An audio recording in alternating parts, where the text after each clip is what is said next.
하나님 아버지와 그리스도 예수로부터 오는 은혜와 평강이 우리 성도님들 심령에 충만하시길 바랍니다. 좀 웃고 넘어가십시다. 아내가 아침에 이런 이야기를 해요. 한국에서 돌아왔는데 비행기 안에서 자리에 앉아 있는데 자기 옆자리가 다 비더라는 거예요. 세 자리가 있는데. 그래서 맞은편에 앉아 있는 어떤 분이 야, 이대로 가면 이제 그냥 누워서 갈 수 있겠다고, 좋겠다고 그랬대요. 그래서 기대하고 있는데 이 자리만 비어 있으니까 사람들이 꽉 차 있는데 스튜어스가 생각하기로는 한 사람 옮겨야 되겠다 해서 세 사람 앉은 곳에서 한 명을 데려다가 앉혔대요, 그 자리에. 그래서 좋다 말았네 그러고 있는데 한국 사람 말은 끝까지 들어봐야 되겠죠. 그분이 성경책을 꺼내더니 성경책을 펴서 내내 성경책을 보고 또 기독교 서적을 읽고 있더래요. 누구랑 다르게. 기대되지요. 새로 오실 담임 목사님이 참 하나님의 말씀의 사람이었으면 좋겠다.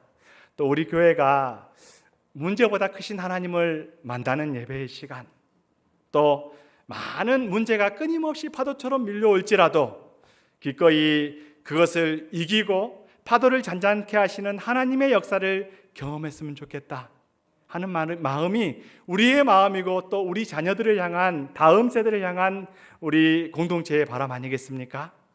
오늘 하나님의 말씀 앞에서 다시 기름을 채우는 교회, 우리 칠레 한인연합교회가 어떤 하나님의 말씀을 들었으면 좋겠습니까? 라고 했을 때 오늘 이 말씀을 가지고 설교를 좀 준비해 보았습니다. 함께 부족하지만 하나님의 말씀에 집중하여 주시고, 저는 부족하지만 하나님의 말씀 앞에 귀 기울일 수 있는 우리 성도님 되시기를 주님의 이름으로 축복합니다.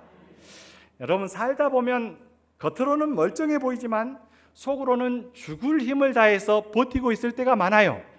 옆에 사람과 사랑합니다, 축복합니다, 어떻게 지내십니까? 물어보면 잘 살죠? 라고 대답하지만 속마음은 그렇지 못할 때가 있어요. 혹시 만나는 사람마다 물어봤을 때 잘 살고 있지요? 그러면 별로 안 친한 거예요. 어떤 나무꾼이 산에 나무를 하러 갔어요. 깊은 산속에 들어갔는데 거기서 응 하고 호랑이가 나타난 거예요. 다 내팽개치고 나무 위로 올라가다가 그냥 나무 위에서 떨어졌어요. 근데 하필이면 떨어진 자리가 다행인지 불행인지 모르겠는데 호랑이 등짝인 거예요. 붙잡고 살려고 버티고 있는데 호랑이도 이거 떨어뜨려서 먹어야 되겠는데 안 떨어지는 거예요. 그렇게 막 뛰다가 마을까지 내려온 거예요. 마을 어귀에서 한 노인분이, 머리가 희끗희끗한 노인분이 밭일을 하다 보니까 햇빛은 쨍쨍인데 저기서 호랑이를 타고 아주 멋지게 지나가는 이 젊은 사람을 본 거예요. 이야, 팔자도 참 좋다. 저 사람은 호랑이 타고 저렇게 인생을 즐기고 있는데 나는 여기서 뭐 하고 있을까? 여러분, 가끔 우리가 보는 사람들이 그럴 수가 있어요. 남은 살자고 버티고 있는 줄 모르고 보니까 참 인생 편하게 산다. 여러분, 우리 삶이 겉으로 보면 괜찮은데 속으로는 살기 위해 붙잡고 버티는 순간들이 많다라는 거예요. 요즘 진례에서 사업하시는 분들이 사업을 계속할까 말까, 무슨 부채도사라도 예전에 보면 넣고 해야 되나 말아야 되나, 주변에서는 자꾸 문을 닫는데 이제 정리할 때가 됐다 라고 말하는데 계속해야 됩니까? 나는 그럭저럭 살아봤는데 우리 자녀들은 이제 어떻게 살아야 되지? 자녀의 건강을 놓고, 자녀의 학업을 놓고, 또 자녀의 진로 문제를 놓고 이게 산 넘어 삼인지라 어떻게 해야 되나 싶을 때가 있어요. 교회는 어떻습니까? 긴 터널을 지나왔다고 우리 집사님이 기도해 주셨는데 맞아요. 이 긴 터널이 끝난 줄 알았는데 끝이 아닌가벼. 이런 상황 가운데서 지치고 흔들린 마음이 있어요. 또 교회 안에 여러 가지 갈등으로 이제 코로나 이후에 영 코빼기도 안 보이시는 분들도 계십니다. 우리가 웃지만 웃는 게 아니에요. 그렇잖아요. 오죽하겠어요, 그 마음이. 겉은 멀쩡한데 교회들마다 겉은 멀쩡한데, 가정마다 겉은 멀쩡한데 속은 호랑이 등짝을 붙잡는 것처럼 문제 앞에서 신음하고 있는 우리의 현실들이 있다는 거예요. 주저앉아가지고 이제 더는 방법이 없다 라고 싶은 그러한 순간이 우리의 지금 이 시대일지 모르겠습니다. 그러나 이럴 때에 하나님께서는 우리에게 말씀하여 주시는 거예요. 우리가 주저앉은 자리, 지쳐있는 자리, 마음이 무너졌고 더 이상 아무것도 하기 싫다 싶은 그 자리에서 다시 우리를 일으켜 세워주시는 하나님의 부르심이 지금 오늘 이 시간에 오늘 본문 말씀을 통하여서 우리에게 주어지고 있다는 거예요. 언제까지 슬퍼하겠느냐? 주저앉은 우리를 부르시는 하나님이 계십니다. 오늘 사무엘이 그렇습니다. 사울 왕이 실패하였고 그렇게 직접 기름 부어 세운 왕이 하나님의 뜻 안에서 이스라엘을 잘 이끌어 나갔으면 좋겠다라고 생각했는데 사울은 점점 하나님을 떠나고 결정적인 순간마다 하나님의 방법이 아닌 세상의 지혜, 사람들이 좋아할 만한 행동으로 자기의 판단을 앞세우면서 그렇게 하나님을 떠나가는 거예요.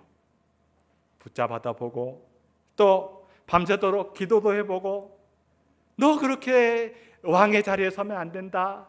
직원도 해보고 그런데 변화가 없는 거예요. 하나님 저 왕을 불쌍히 여겨 주옵소서. 다시 돌이키게 하여 주옵소서. 아무런 변화도 일어나지 않는 거예요. 기도해도 응답이 없는 것 같고 상황은 더 악화되는 것 같고 깊은 좌절과 슬픔에 사무엘은 그저 주저앉아 버리고 마는 거예요. 그때 하나님께서 주시는 말씀이 오늘 1절의 말씀입니다. 우리 깨꼬리 같은 우리 성도님들의 목소리를 한번 큰 소리를 읽어볼까요? 시작.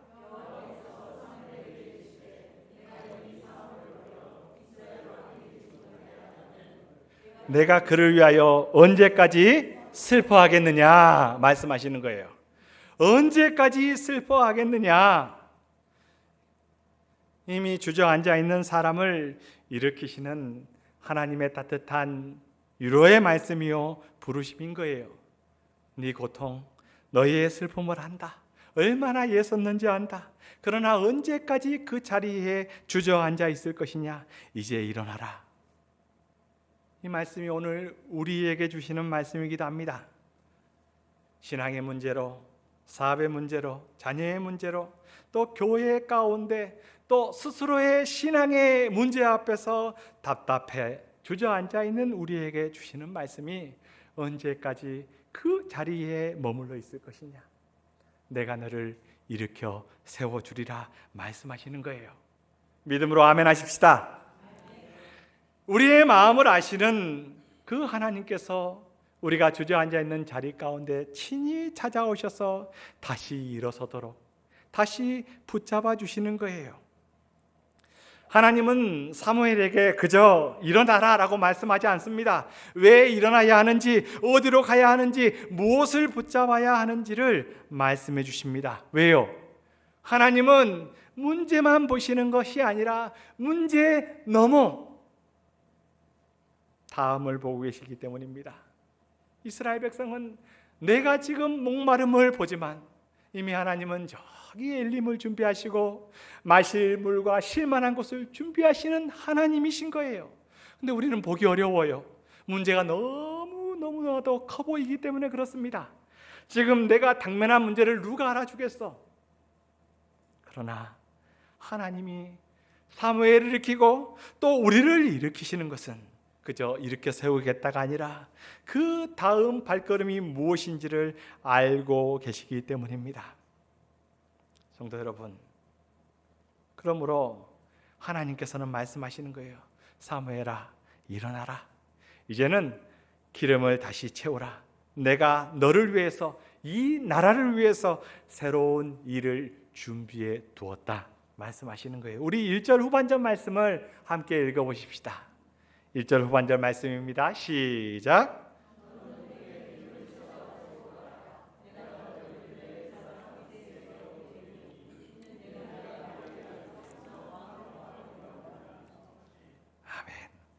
너는 뿔에 기름을 채워 가지고 가라.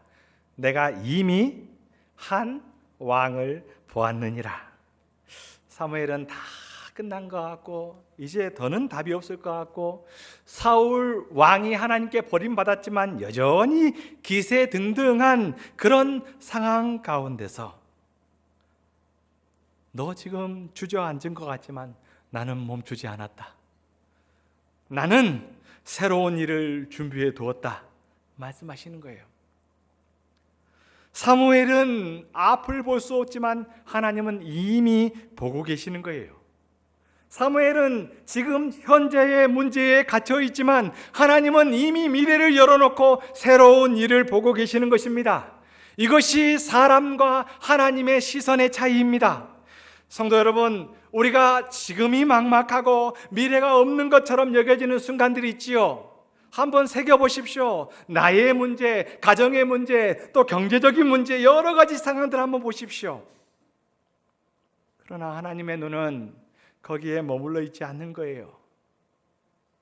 앞에 홍해가 가로막고 뒤에 애굽의 군대가 쫓아오고 사방은 절벽이라 할지라도 하나님은 기어이 강을 여시고 건너게 하시며 그 문제로 우리로 살게 하시고 그 문제로 우리의 원수를 무너뜨리는 분이십니다. 예, 하나님은 말씀하시는 거예요. 나는 이미 보고 있다. 나는 준비해 두었다. 그러니 다시 기름을 채워 넣으라. 다시 주저앉은 자리에서 일어나서 나의 말씀을 붙잡으라 말씀하시는 거예요. 네가 지금 이렇게 주저앉아 있다만 내가 너에게 맡긴 사명은 끝이 나지 않았다. 그렇게 하나님께서는 붙잡아 주시고 일으켜 세워주시는 것입니다. 우리가 주저앉을 때에 가장 먼저 시작되는 게 사명감이죠. 저도 목회를 내려놓고 나니까 제일 어려운 게 교회에 머물러 있는 거예요. 집이 편하고 좋더라고요. 오늘 우리 평신도 성도님들이 어떻게 이렇게 신앙생활 열심히 하시는지, 사역할 때도 늘 대단했고 대단하다 생각했고 사역을 안 하고 있을 때도 참 대단하다는 생각이 들어요. 우리 옆에 분들에게 인사하십시다. 당신은 참 대단한 하나님의 사람입니다. 근데 시험에 들면 먼저 주저앉고 사명의 자리에서 물러나기 쉬워요. 또 생각보다 쉽지 않죠. 애굽이 요셉이 감옥에 갇혔을 때 하나님이 바로 풀어주셨습니까? 그 긴 시간 안 될 것 같은 그 긴 터널을 요셉도 지나왔고 또 우리도 지나고 있는 거예요. 그러나 하나님께서는 기름을 채우라. 너에게 맡긴 사명은 끝난 것이 아니다. 다시 일으켜 세워주시고 또 붙잡아 주시는 것이죠. 사무엘은 아직 다윗을 보지 못했습니다. 아직 만나지도 못했습니다. 우리가 아직 김영빈 목사님도 보지 못했잖아요. 그렇죠? 그러나 하나님은 선언하시는 거예요. 내가 그의 아들 중에서 한 왕을 보았느니라. 사무엘이 보지 못한 사람을 상상하지 못한 방법으로 하나님께서는 먼저 보고 여호와 이레 하나님께서 준비하고 계시는 거예요. 우리의 눈은 오늘만 보지만 하나님의 눈은 내일을 보고 계시는 거예요. 너희 인생의 다음 페이지, 우리 교회의 다음 페이지를 하나님은 이미 보고 계시고 우리 가정의 내일도 하나님은 이미 보고 계시며 우리를 기어이 하나님의 자녀다운 사람으로 세워나가는 하나님의 역사는 결코 쉬지 않는다는 거예요. 하나님은 문제보다 크십니다. 하나님은 우리보다 먼저 앞서가시는 하나님이십니다. 그러므로 사랑하는 성도 여러분, 우리가 이 하나님을 바라보십시다. 사람은 늘 실망하기 나름입니다. 그러나 무엇을 우리가 붙잡아야 되는가? 보십시다. 사무엘이 하나님의 말씀을 쫓아서 베들레헴에 도착해서 이렇게 막상 하나님의 말씀대로 만나보니까 가장 먼저 눈에 들어온 사람이 있습니다. 이새의 장남이에요. 엘리압을 보니까 용모도 뛰어나고 키도 크고 인간적인 기준으로 봤을 때 누가 봐도 왕이 될 상인가 했을 때 왕이 될 상인 거예요. 이야, 속으로 생각합니다. 바로 이 사람이구나. 하나님의 말씀하신 새 왕은 분명히 이 사람일 것이다. 그게 누구라도 당연한 것이에요. 그런데 하나님은 즉시 그 생각을 멈추게 하십니다. 우리 7절 말씀 한번 읽어보십시다. 시작.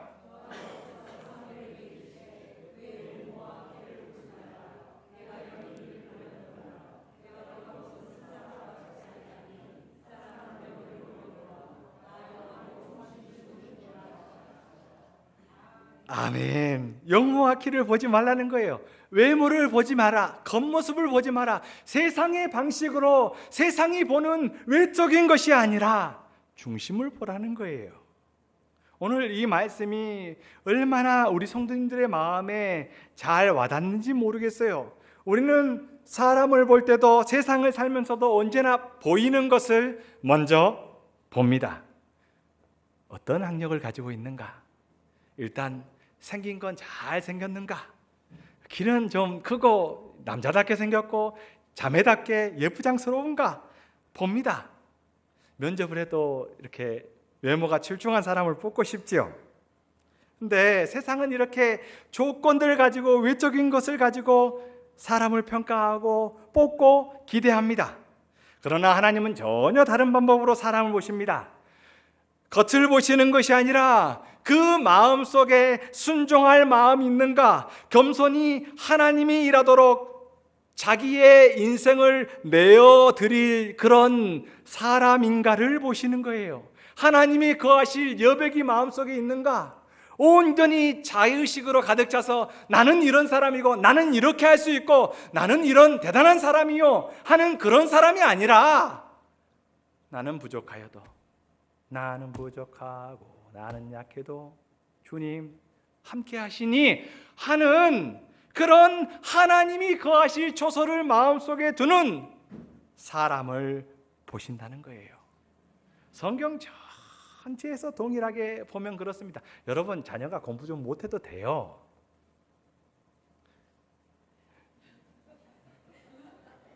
너무 공부하지 마세요.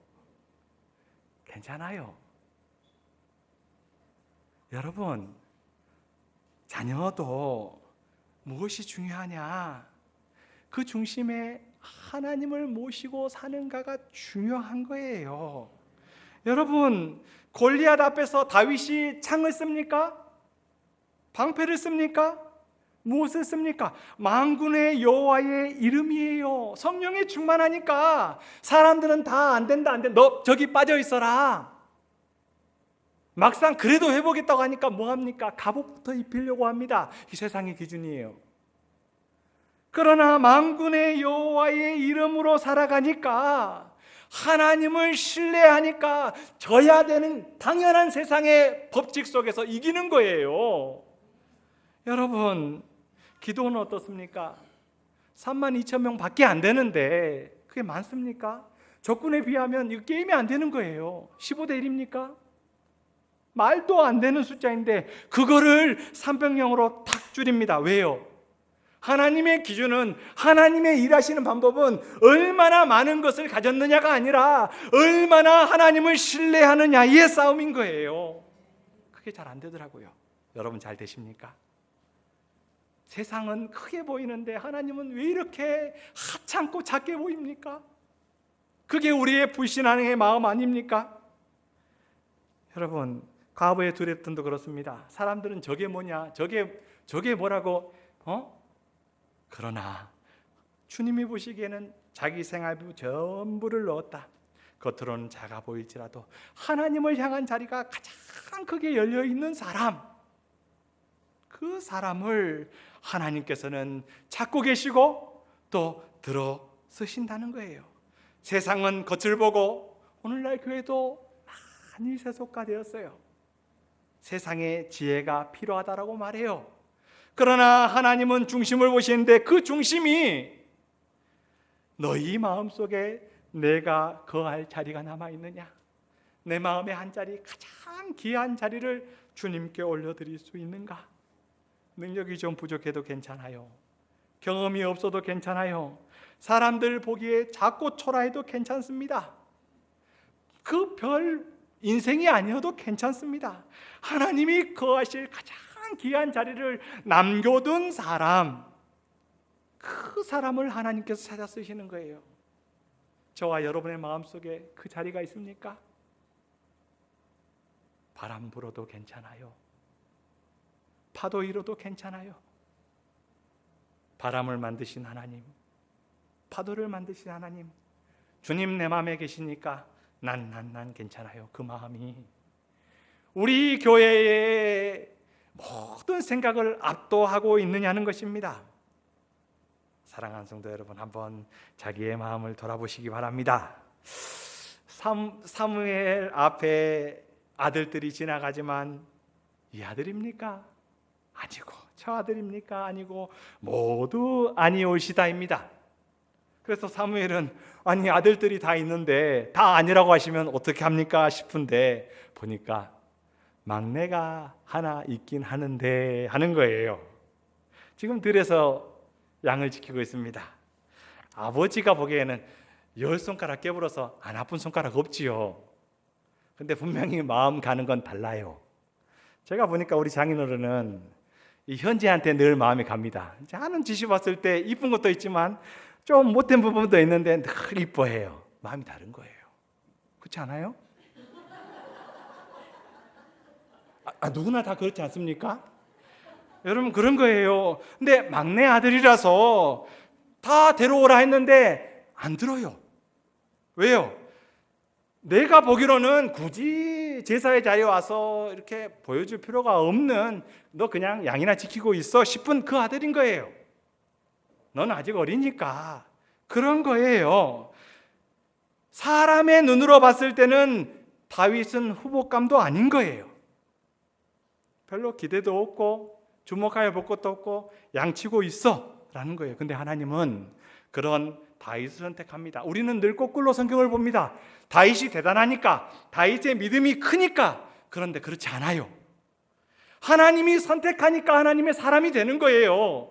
우리의 노력이 구원받는 것이 아니라 하나님이 우리를 사랑하니까 우리가 하나님을 믿을 수 있고 구원받게 되는 거예요. 여러분 인생을, 신앙생활을 거꾸로 하시면 안 됩니다. 하나님의 선택은 늘 사람의 계획을 넘어서요. 성경은 반복해서 이 진리를 보여줍니다. 요셉은 형들에게 버림받았지만 하나님은 그가 감옥 가장 지하 밑바닥까지 갔을지라도 하나님이 그를 끄집어서 쓰시는 거예요. 기드온은 말합니다. 나는 약한 집의 가장 작은 자입니다. 그러나 하나님은 뭐라고 말씀하십니까? 너는 큰 용사다. 사람들의 시선이 뭐냐는 거예요. 기드온 약한 집의 제일 작은 사람 아니야. 근데 하나님은 큰 용사로 부르신다는 거예요. 오늘 본문에서 사람들은 아버지조차 다윗을 중요하게 여기지 않지만 하나님은 그를 왕으로 준비하고 세우시는 거예요. 이게 하나님의 방식입니다. 사람들이 주목하지 않는 자리에서 하나님은 일하시고, 사람의 계산과 사람의 기준에 맞지 않는 사람이라 할지라도 하나님이 쓰시면, 하나님이 붙드시면 주의 영원하신 팔 나와 함께 하시니 끄집 올리시는 거예요. 우리는 자꾸 사람의 눈으로 봅니다. 겉으로 보이는 조건, 우리 환경, 우리의 형편, 세상이 말하는 기준. 그런데 이것으로 결론 짓고 이것으로 교회가 움직일 수 없는 것입니다. 우리는 보이는 것에 머무르지 않고, 보이지 않지만 하나님은 살아계시고 하나님의 그 인도하심이 어디를 향하고 있는지, 하나님이 어떻게 준비해 가시는지를 주목하여 볼 수 있어야 되는 것입니다. 사람의 기대를 넘어 일하시는 하나님을 믿음의 눈으로 열어 보실 수 있기를 주님의 이름으로 축복합니다. 왜입니까? 하나님께서 사람을 이끄시는 방식은 금은 보화와 능력이 아니라 깨뜨리고, 그리고 그 무너지고 비어진 자리에 성령을 부어 성령의 임하심으로 이끌어 가시기 때문에 그렇습니다. 한번 보십시다. 13절 말씀 한번 같이 읽어보십시다. 같이 읽겠습니다. 시작.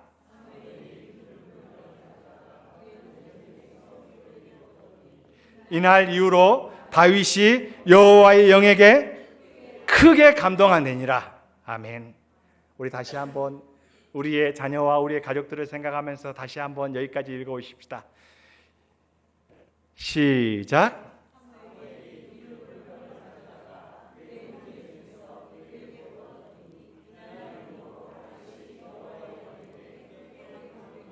아멘. 예, 하나님께서 선택한 다윗에게 기름을 붓자.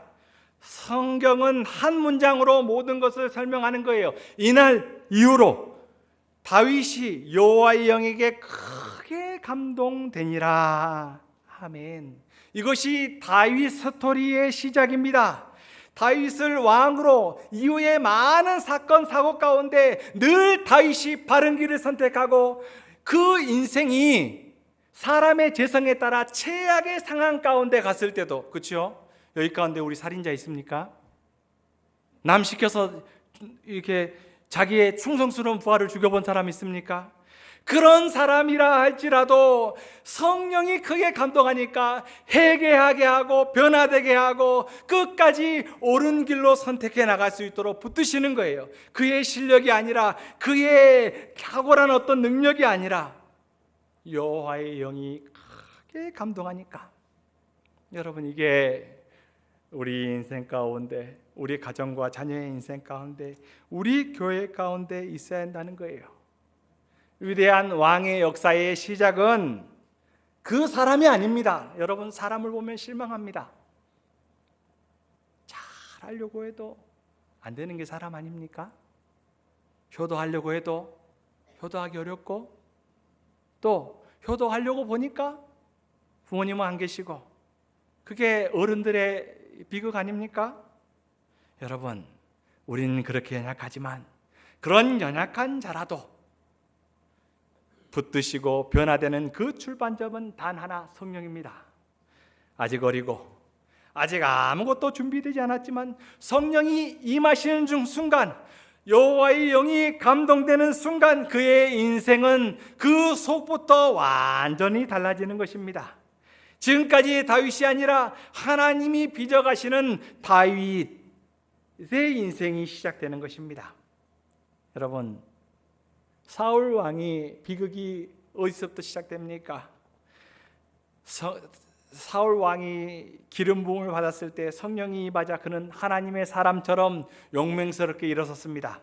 그러나 하나님이 떠나고 여호와의 영이 떠나고 악신이 그에게 임하자 그의 인생은 뿌리채 흔들렸고 결국 그의 모든 가문이 다 무너지고 맙니다. 사람은 영의 지배를 받는 존재입니다. 성령이 임하시면 작은 자라도 큰 용사로 일어설 수 있고, 성령이 떠나면 큰 자라 할지라도 무너지는 것이 왕의 역사 가운데 분명하게 쓰여지고 있습니다. 개인의 이야기만이 아닙니다. 교회도 마찬가지지요. 교회를 새롭게 하시는 분이 누굽니까? 설교는 듣고 계십니까? 성령이시지요. 교회의 상처를 치유하시는 분이 누구십니까? 설교는 듣고 계십니까?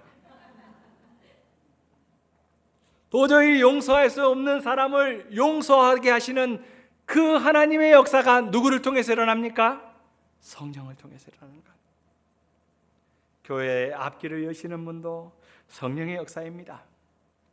프로그램으로, 조직으로, 그렇게 세상의 방법으로 서는 교회가 왕성해 보이나 이내 무너지고, 외치는 자만큼만은 생명수는 말랐어라 하는 찬송가처럼 그렇게 쇠퇴하게 되는 것입니다. 그러나 성령이 임하시면 교회는 다시 일어섭니다. 예배가 살아나고 공동체 안에 사랑이 흐르게 되고, 잃어버린 영혼들이 다시 돌아오고, 앞이 안 보이던 길에서 하나님이 분명하게 예비해 두신 의의 길이 보이게 되는 것입니다. 오늘 하나님께서 우리에게 무엇을 말씀하고 있습니까? 성령의 기름을 다시 구하라, 다시 기름으로 채우라 라고 말씀하시는 것입니다. 우리의 형편이 중요하지 않습니다. 우리의 상황이 중요하지 않습니다. 우리의 기준으로는 보이지 않지만 하나님께서 성령의 기름 부으심을 통해서 새로운 시대를 열어가시는 것입니다.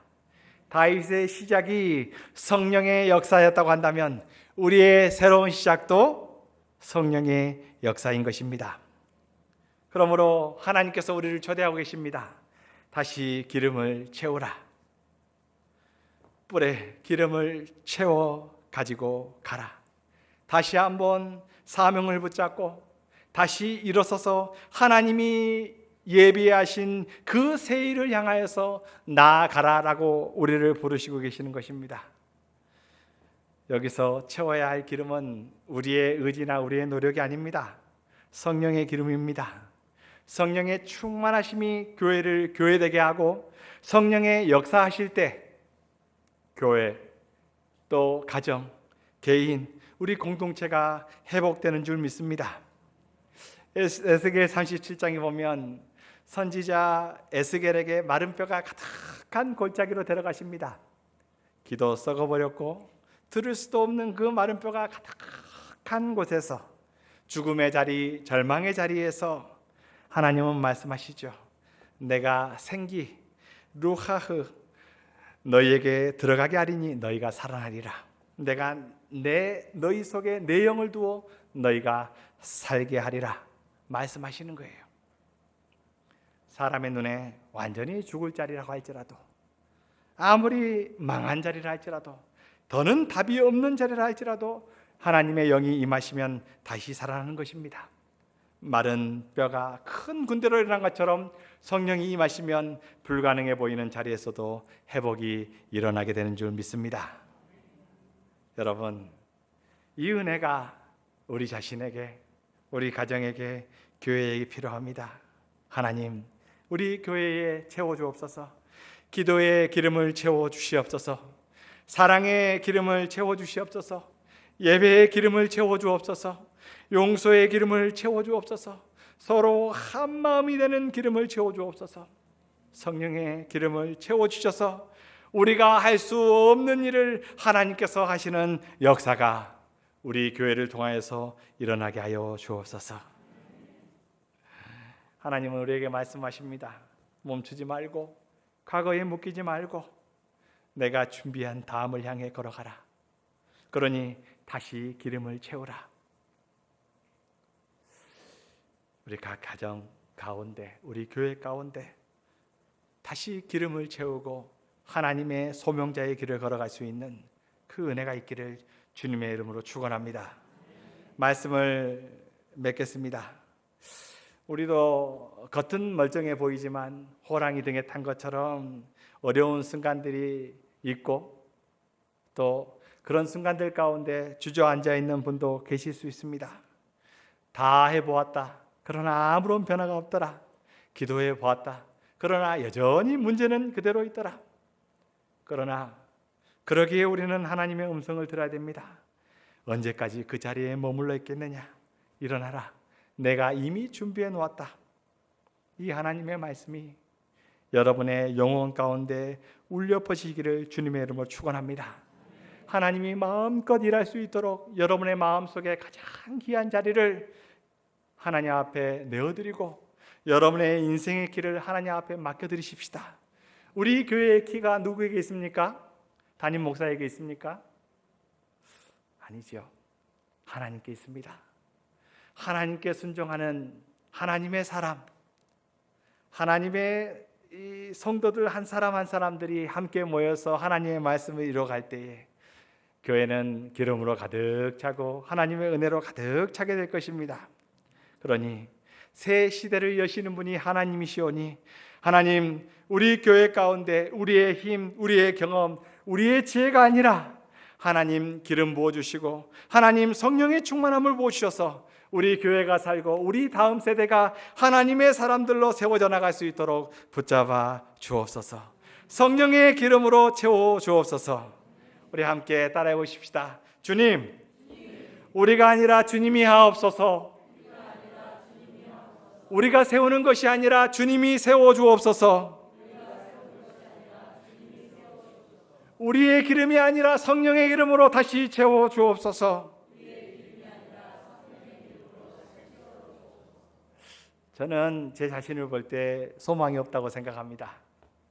하나님이 아니면 답이 없습니다. 비단 저만이 아닐 것입니다. 제가 천천히 보면 여러분도 소망이 없습니다. 저보단 좀 나은 것 같아요. 인생은 소망이 없습니다. 그러나 하나님이 우리의 소망 되시고 우리 주님이 길 되어 주시고 우리 주님이 생명 되어 주셨고 우리의 이 마른 뼈와 같은 우리를 살려주셨습니다. 다시 기름을 채우는 교회, 진리 한인연합교회가 소망이 있는 것은 하나님이 우리를 사랑하시고 우리를 선택하시고 하나님이 다시 우리를 세우시기 때문입니다. 그 은혜가 늘 끊임없이 마음속에서 흘러나오는 우리 성도님 되시기를 주님의 이름으로 축원합니다.